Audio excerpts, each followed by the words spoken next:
Setelah di Gripen Hybrid, kita kasih kontra silent wax dari Nanotech juga ini.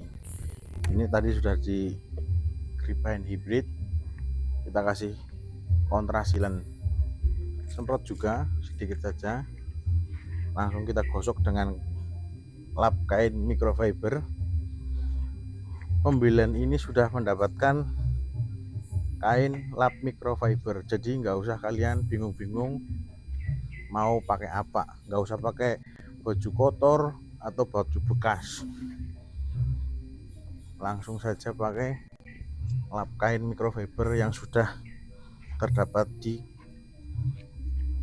kontra silent wax Nanotech. Hasilnya sangat rekomendasi, kalian harus cobain kontra silent wax dari Nanotech.